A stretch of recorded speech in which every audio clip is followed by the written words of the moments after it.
Yan, mag-update tayo dito sa ating 6 na variety na mulberry sa isang puno. Akitin natin sa taas.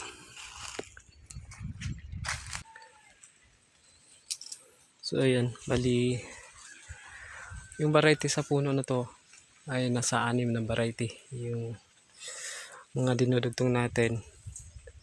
Kasama na yung yung original na puno na native. So ngayon, dahil ang puno na to ay kailangan natin tanggalan. May paggagamitan ako sa area na to kaya possible na maputol tong puno na to. So ang ginawa ko, yung mga ginagrafting ko dati, ito ginagrafting ko yan dati, ayan. Ito yung mga dugtong natin. Yan Himalayan white. Ito chicken claw. Maling dinudugtong ko dati na ginagrafting ay minamarkot ko na naman ulit. Kasi nangihinayang akong putulin yung mga grafting natin, ayan o.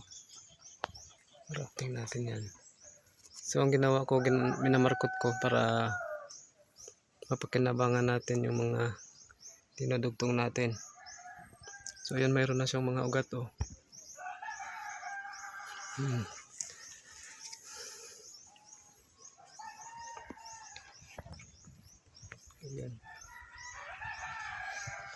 So ito, wala pa siguro itong ganong ugat kasi open to.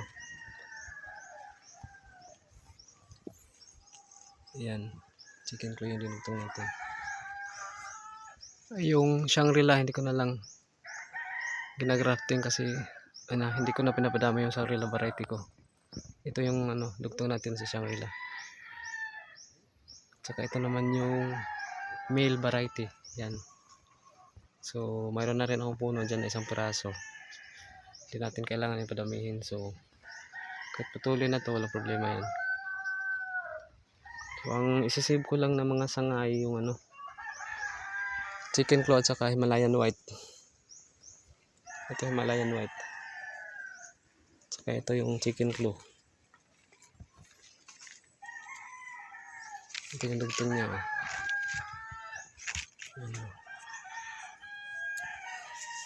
So ito naman yung mga dugtong natin sa chicken claw. So minamarkot natin sa baba para maputol natin yung sanga. Para mapakinabangan pa natin bago tuluyang putulin yung puno na to. Ito dahil malalaki na yung na to, sanga, hindi ko na minamarkot. Hindi na yata kaya. Ayun yung dugtong natin So lang, hindi na to mapakinabangan pag naputol na yung puno. Ito yung dinugtong natin sa native. Ito yung native natin na puno. Tapos sanga. Tapos ito yung dinugtong natin na Himalayan white. Ayan, Himalayan white din yan. Dugtong natin. So wala na, hindi na natin mapakinabangan to pag naputol kasi hindi na natin kayang imarko to, ang laki na ng puno. Mabigat na yan pag So yun lang. Baka last video ko na to sa na to, puno na to. Ito mga chicken claw, may mga na ugat na, so pwede natin tong tanggalin ngayon, putulin para maibaging natin. Basta may ugat na, pwede natin tanggalin lahat ng may ugat. So yun, sayang nga itong puno na to kasi ito yung mother tree ko ng native na dinudugtungan natin ng iba't ibang variety. So dahil kailangan natin yung area na to, may paggagamitan tayo. Kahit yung na yan yung inipisahan kong bahay, matatanggal din yan. Hindi yan matuloy. Saka yung luma naming payag, tatanggalin to lahat dito. I-clearing to yung area na to. So lahat ng mga tanim ko dito, yung marami akong mulberry dyan tinanggal ko na. So kung ano pang pwede ko mailipat na mga tanim, nilipat ko na. So itong mga malalaking puno ng mulberry natin, wala na, hindi na natin mapakinabangan to. Kasi makiklear tong area na to. Ayun na. Chicken claw, ay ano, Malayan White at saka yung Illinois variety.